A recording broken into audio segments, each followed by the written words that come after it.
My love of the TV series Smallville is well documented, and there's one rewatch podcast that's always at the top of my queue. Zach Moore's Always Hold On to Smallville, which continues with more great Smallville and Superman talk now that their series rewatch has concluded. Listen wherever you get podcasts. Ever wonder what would happen if a person who knew barely anything about comics decided to absorb hundreds of Superman stories? Robbo is that kind of person, and that's exactly what he's doing on a new show called This Podcast Will Never Die. Listen and subscribe today.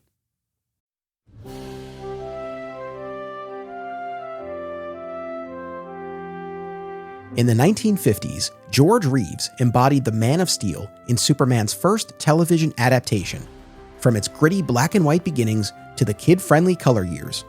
To this day, an entire generation reveres George as their Superman, while for others, the show remains an overlooked, underrated chapter in the character's history. On this podcast, we bring everyone together as we break down each episode of Adventures of Superman, examining it within the context of the series itself, as well as the larger Superman mythology.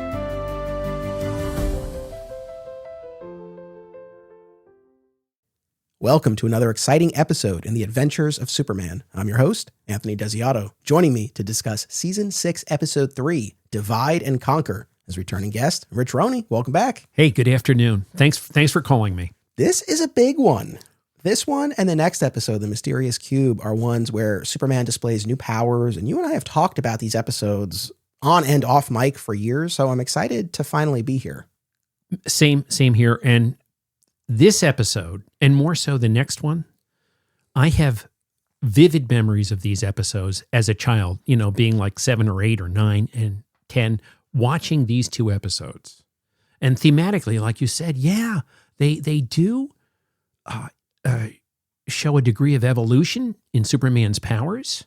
And there's a kind of a backdrop of science with these two things. Yeah, like if there's a sci-fi theme to this season, and I think overall that's a fair conclusion to reach, these two definitely speak to that, and they really work together as a pair for the use of new powers and also the inclusion of Professor Lucerne, right, who's coaching him on these.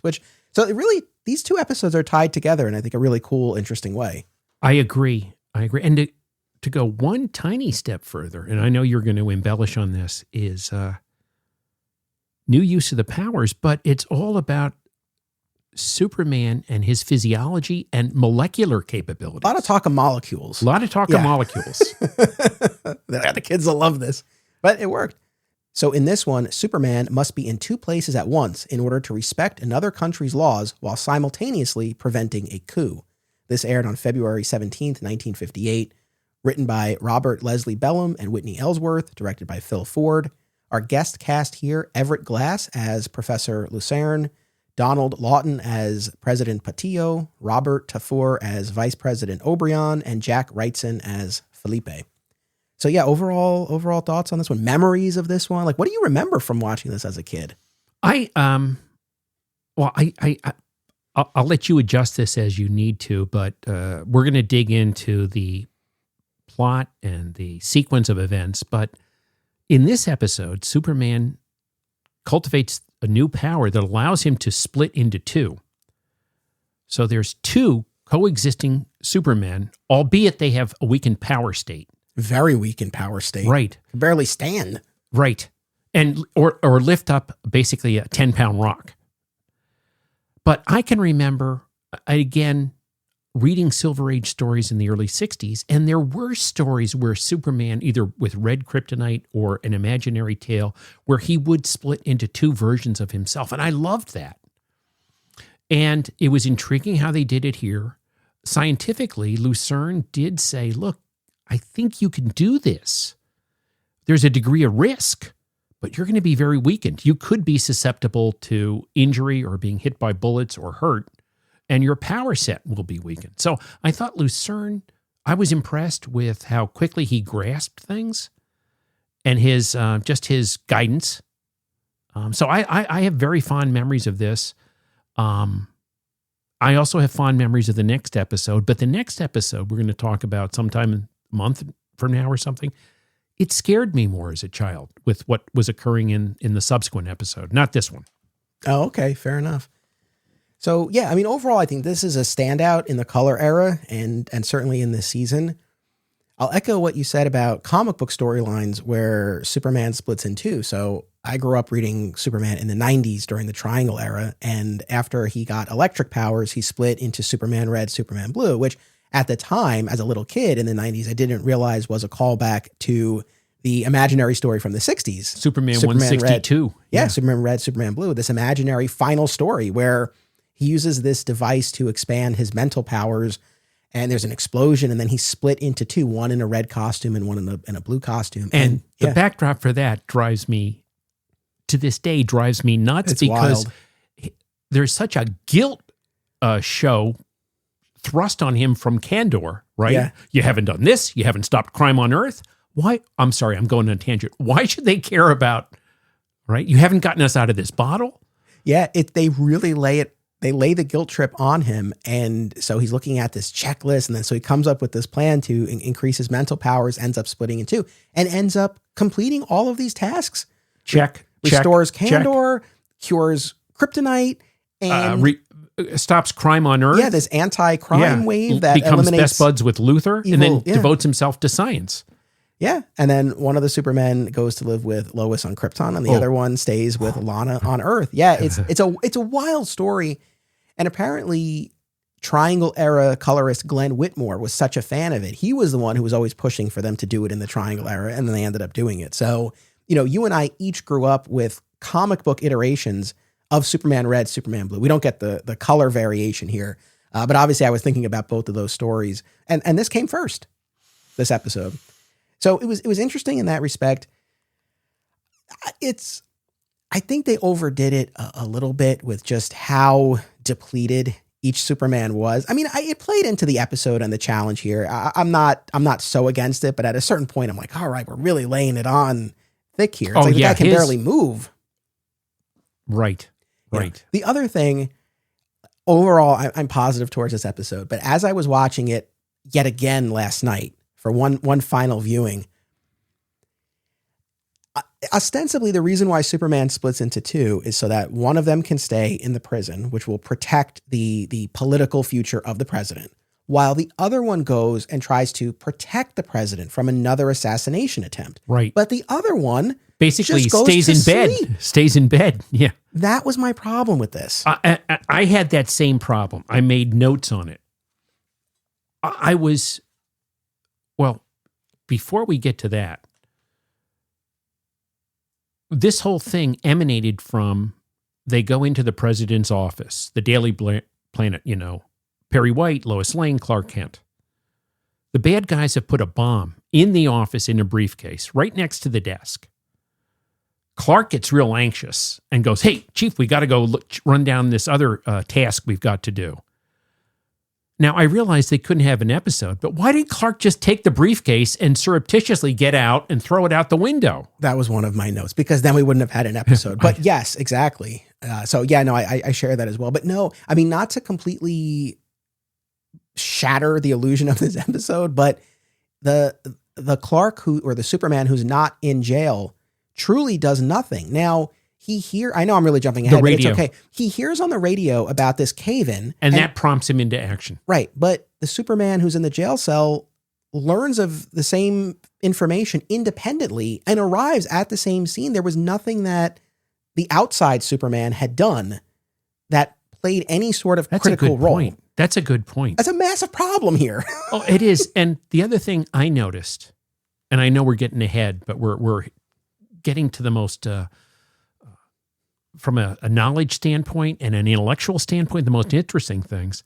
What amazed me was Lucerne was able to frame what's going on. Like, oh, I can understand why you need to be in two places, because you need to protect the president to save his job, but then you also need to protect his life. And if you have to stay here in jail, you really need to be in two places simultaneously, because you have got these two different agendas. Right.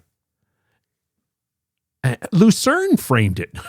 Yeah. Well, you got to explain it for all the kids. But yeah, I mean, so I don't know. That's kind of a global issue that I had with this one, where I do think it kind of falls apart a little bit. But it was intriguing. I mean, the thing about this one, there's an ambition to this.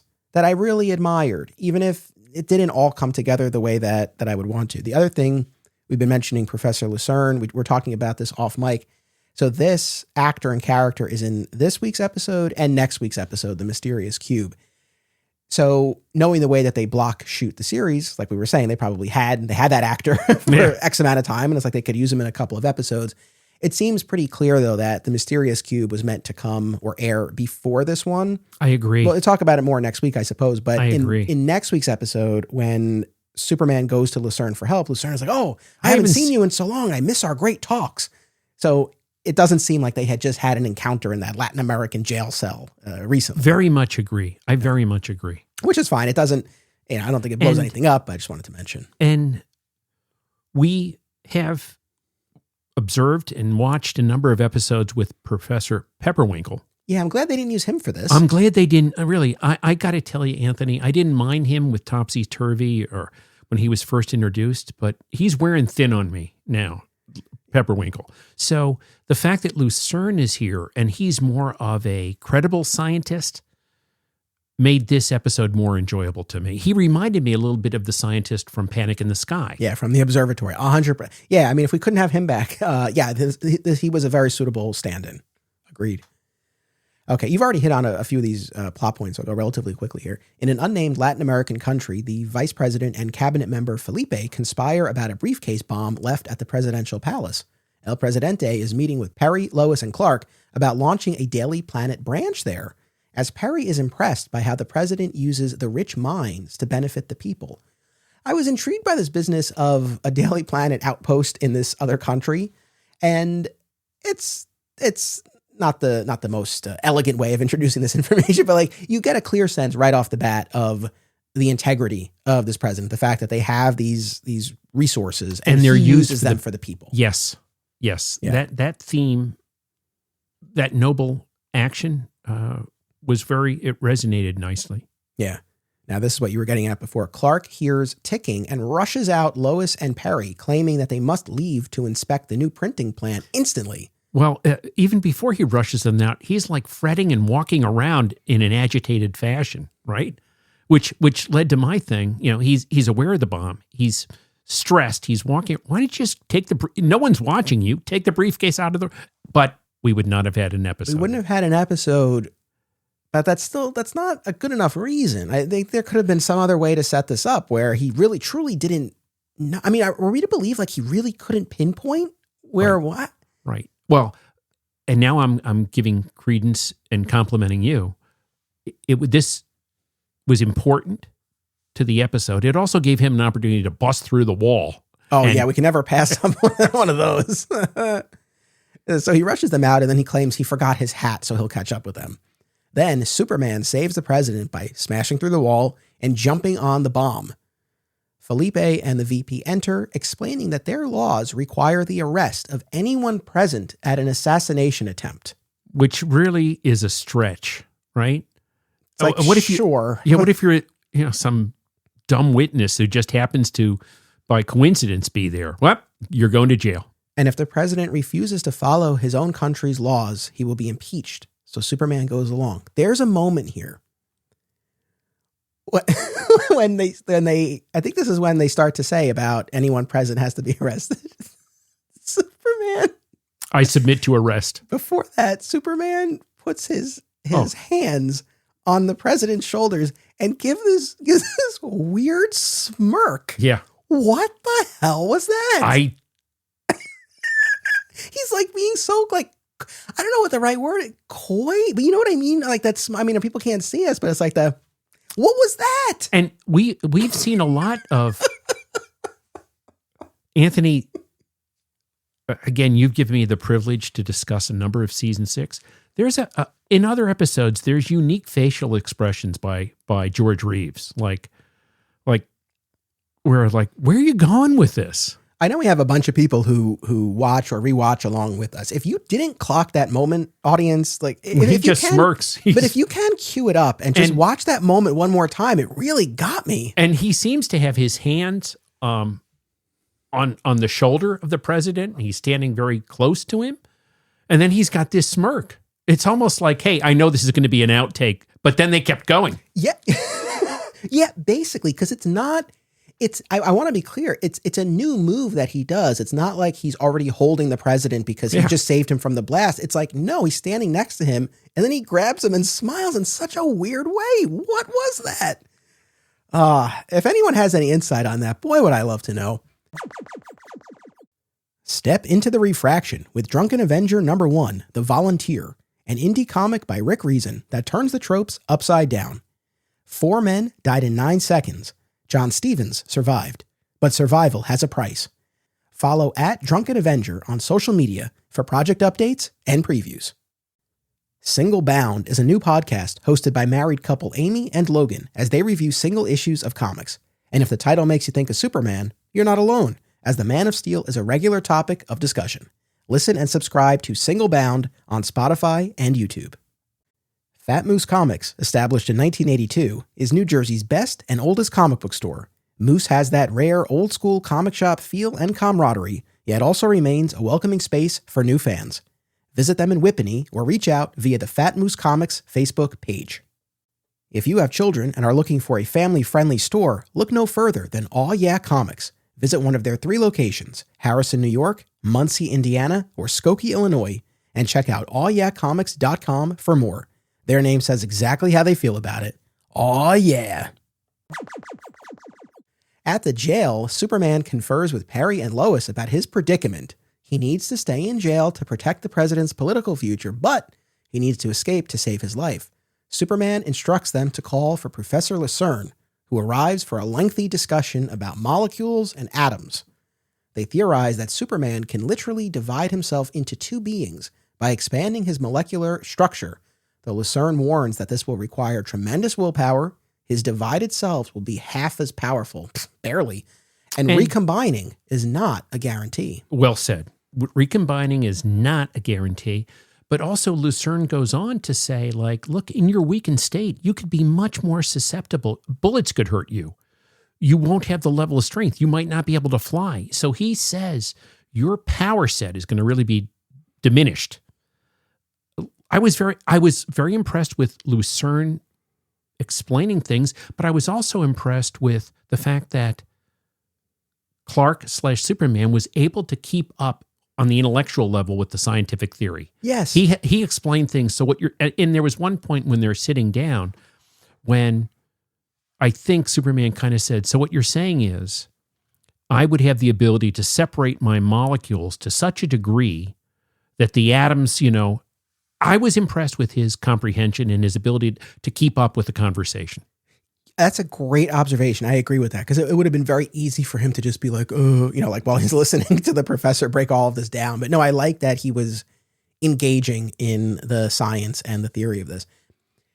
So this episode and next episode, where Superman once again separates his molecules to try phasing through that mysterious cube, there's a much bigger philosophical question that is not touched on at all. It's like, is it worth it to Superman and the world for him to risk his life in these ways for arguably relatively low stakes?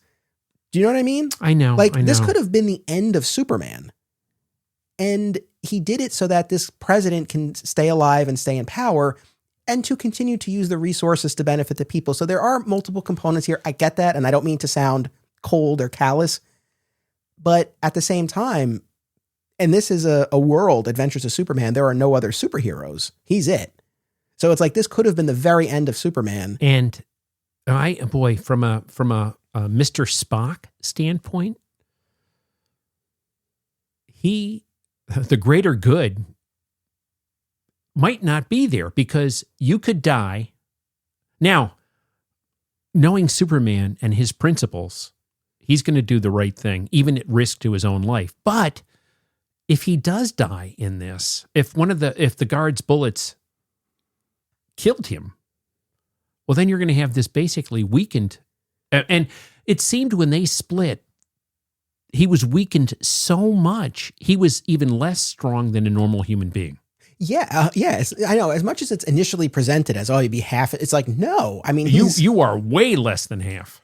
Yeah. So once again, I realize the show is not interested in interrogating this moral question, But it was just kind of interesting. And it's the sort of thing where if at the moment where he decides to split into two, it was because Lois and Perry were each in mortal danger at the exact same moment in different places. And he's like, I have to say, I have to try. I have no choice. Well, then I would buy that more. It's like, well, that's a strong personal connection here. Or if it's like, for whatever reason, he had to split because that asteroid was back. And he's like, I got to save the Earth.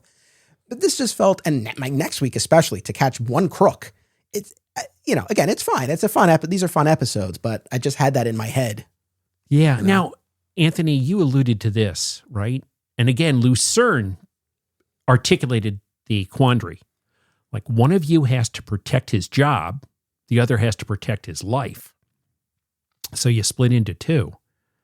But as you said, what struck me, there's one scene I love. As a child, I loved. But before I get to that, when I watched this as an adult, like you said, the guy who was not in jail just basically laid in bed until there was a radio announcement. So he wasn't doing much to protect the guy's life. No, and the problem is, like I said before, and I don't mean to keep harping on this, but the same information that the Clark in bed learns, the Superman in the jail cell also learns, and then they happen to convene at the spot. Yeah. So I just wish Clark outside the jail cell could have learned or done anything that the Superman in the jail cell couldn't because he was behind there. Right. That's the problem. But what angered me was the Clark who was outside jail did nothing to travel with the president, to protect him, to safeguard him against another bomb threat or another assassination attempt. He did nothing. He just kind of hung out. He did prove to Lois and Perry that he was weak, and even Perry was generous. Hey, you take a couple of days. That explosion must have rattled you. Now, that I thought was very intelligent because it played up the fact that, hey, Clark is weak and he's hurt. And it could have been proximity to the explosion, even though the president could probably say, hey, he wasn't anywhere near here. But it helped make it plausible to Perry and Lois, even though Lois got her dig in. What did you think of the effect when they split? I thought for the time and even for today, it was well done. And I want to leap ahead. As a child, I thought it was so cool when the two Supermen were speaking to one another. Yeah. I thought it was so cool they were having conversation. And I want to come back to one thing that really struck me. But the other thing is I watched the two Supermen speaking to one another. This really struck me how old George Reeves looked when he kind of goes, well, it's a cinch. We're no good to one another the way we are. My memory of Reeves from the first season or the second season was younger, more fit, more agile. His age really, and I guess the gin and tonics really started showing on this one. Yeah, I mean, when we talked about this specifically in our first episode of season 6, much has been said and written about his sort of declining physical condition, especially in this last season. And I think you and I were relatively on the same page about generally not feeling that or not feeling like he was phoning it in or anything like that. But yeah, I don't disagree with you. I think in that scene in particular, in this episode, I think the age and the years show a bit more than we've been seeing here. So I get what you're saying. Yeah, I agree though. I think the effect for the time of him separating was solid. And then, obviously very clearly a body double when they're, but keeping in mind, these were seen on little non-high def televisions. Yeah. Philcos. And it takes the two of them to bend the bars for one of them to escape. Meanwhile, the president explains to Lois and Perry his plan to dissolve the government and hold a new election, which will give him the opportunity to get rid of the VP. Lois expresses her suspicions to Perry that Clark, who hasn't been seen since the blast, might really be Superman. Superman arrives at his hotel just in time to change and pretend to be shaken from the blast, with Lois mocking his shattered nerves. And of course, I got a good chuckle out of the fact that what's he wearing under his robe? I know. His shirt and his business slacks. Yeah, I'm surprised he didn't have the suit jacket on too under that robe. But yeah, you see those suit pants under the robe? Yeah. Yes. We always get a kick out of that. The next day, this annoyed me. The next day, Lois interviews the VP and ends up tipping him off about the new election. It's like, God damn it, Lois. Yeah. What are you, Jimmy? I know. It's like, well, what would you do if he dissolved the government and held a new election? And then as soon as she leaves, they're like, that's what he's planning to do. It's like, come on. Can you be a little slick here? Well, Why don't you just put all the president's cards face up so they can see his hand? That bothered me. When Lois, Perry, and the president visit an abandoned mine, the VP and Felipe use dynamite to cause a cave-in and plan to frame Superman. Clark hears about the cave-in over the radio and flies out to the mines, but is extremely weak. At the jail, the VP and Felipe observe a diminished Superman and wonder whether he was really a myth. I like that. This was interesting because they don't know what's gone on, that he's split in two, and they're like, this guy can barely stand up. Right. And if I may, aspects of this episode reminded me of, what was it, King for a Day, or the King episode where Jimmy was a king in Burgonia, I think. Yes. And they had the bumbling aides. Yeah. But then for this one moment, and they kind of did the trope of the sleepy guard at the beginning, but then the guard was pretty astute, going, you know what? I was screwing around with him when I pointed the rifle. He seemed kind of nervous. Yeah. Yeah, that was a nice note here. And like you said, was it Oberon or the assistant? I forget who. The assistant kind of goes, "Hey, maybe this is all a myth. Maybe he's just Superman in name only." Yeah. The VP claims that the president is dead and that he now has the authority to release Superman. But rather than walk into the angry mob that Superman hears waiting for him out front, he flies out through the already loosened bars in the back, but takes a bullet on the way out. They really got him there. Yeah. He arrives at the exterior of the mine, and the two Supermen recombine and dig a new tunnel to rescue everyone. So we get an animated effect here, right? It looks like a cartoon, but I appreciated the effort there. Yeah, I will say up at this very moment where they merge and they unify, I was impressed with Reeves again. His ability, his prowess in acting, because he conveyed the hurt, weakened, almost pained Superman. I was impressed with their conversation, or I'm sorry, the ideas that Superman conveyed, like, look, we got to merge. It's a cinch we're no good to one another the way we are now. But there was no desperate fear in merging. He just seemed, if anything, he seemed kind of too calm, like, yep, we're going to do it. Even though there's risk. I don't know if he was so depleted in energy or he's not prone to panic. I didn't know, but there seemed to be a degree of resignation. We got to do it. There wasn't super positivism in doing it, but kind of resignation. We got to merge back together. Agreed. I mean, look, it's easy to sit here 70 plus years later and say, oh, they should have done this. They should have done that. I get it. But when you have an opportunity to do a story where the character is split into two, right? I feel like it's an avenue to highlight different aspects of the character's personality and amplify them. Give each of the Supermen a little bit of a different feel or a different objective.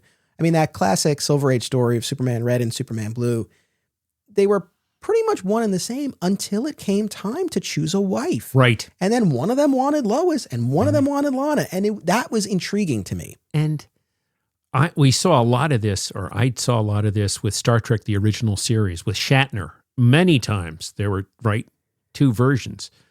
But they portrayed different parts of his personality. One was aggressive. One was very mild and meek.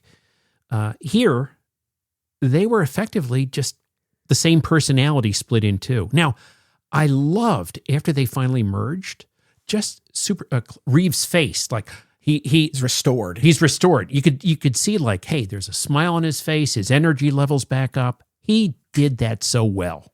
Yeah, I agree. It's funny. So on my other show, Digging for Kryptonite, when we talked about the Superman Red, Superman Blue of the Triangle era during the Electric Superman saga, one of my complaints was that I wish they had differentiated Red and Blue more. But in fairness, there was at least some attempt in those 90s storylines. The idea was that Superman Red was a bit more of a hothead. And more impulsive. Yes. And the other was more kind of analytical and logical processor. For my money, they didn't play that up as much as they could have, but there was at least something there. I mean, here, it would have been interesting if the one who's posing as Clark really is more mild-mannered or meek or something. I mean, I don't know. I don't know exactly what avenue to take, but it would have been interesting. Clearly they were not concerned with investigating that, but it just would have been interesting to me. I agree. But then the limitations, the constraints of a 22-minute episode,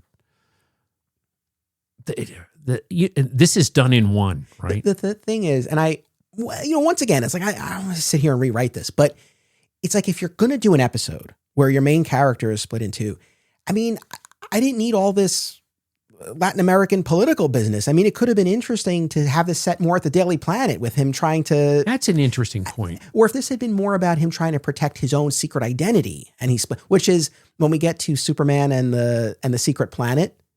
The comic book adaptation of the Adventures of Superman movie that was never filmed.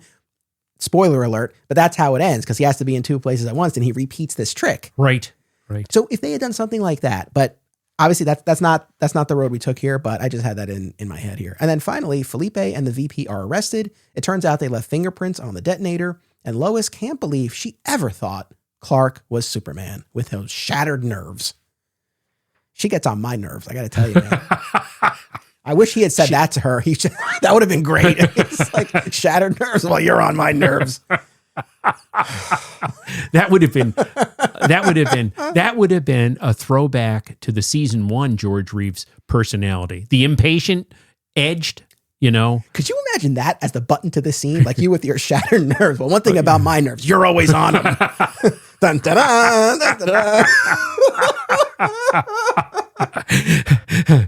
And Anthony, if that were the button, I hope you took care of your shattered nerves. Oh, yeah? Well, I got news for you, sister. You've been on my nerves since season 1. Were you drinking out of Perry's cup? And then Perry piles on. He's like, God damn it, Lois, why'd you tip off the VP? All right. Anything else you want to say before our ratings? No. All right. No. Out of 5 Great Caesar's Ghost, how many are we giving Divide and Conquer? I'm very curious where you land on this one. 3. Okay. 3. And here's why. And I'll make this crisp. What I really enjoyed was kind of to a degree the inventiveness. Hey, we're going to split Superman in 2. That's inventive. That's the only time in over 104 episodes we've seen the powers evolve in that fashion. I liked the science, but the whole thing about the assassination attempt and being in a Latin American country, that was not executed well. So that's why I landed on a 3. I'm impressed with the science. I'm impressed with how Reeves portrayed weakness and then strength when he merged. I like Lucerne, but I was disappointed with the backdrop of the assassination attempt and just the whole South American country.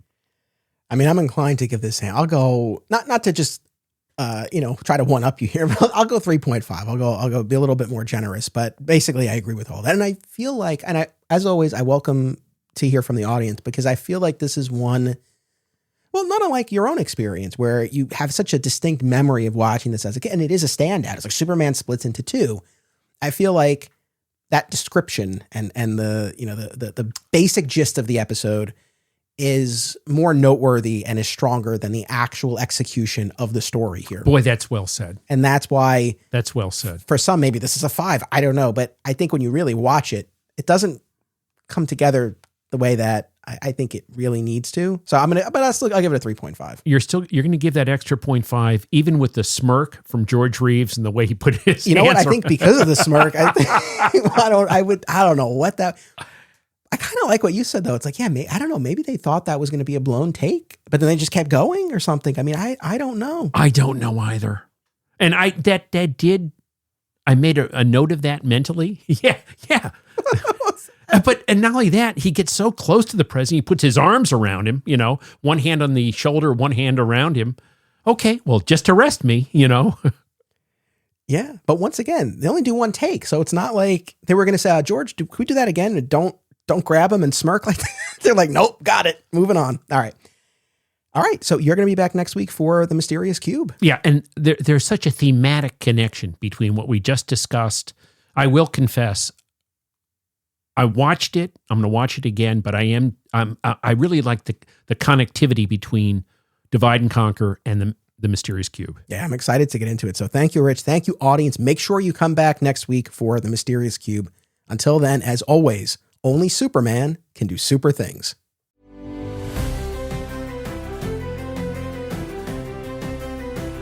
This podcast is an affiliate of BCW Supplies. The next time you need to restock on comic book bags, boards, boxes, and more, be sure to use promo code FSP to save 10% on your order.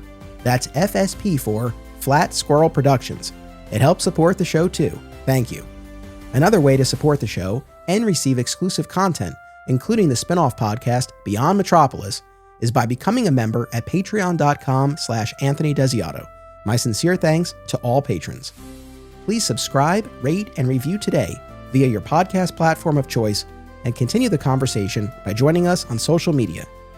Flat Squirrel Podcasts is also home to Digging for Kryptonite, a Superman fan journey, a long-running weekly series mining Superman's vast mythology across time and media. Subscribe today. Another exciting episode is a Flat Squirrel production. Key art by Greg Schiegel and theme music by Dan Pritchard.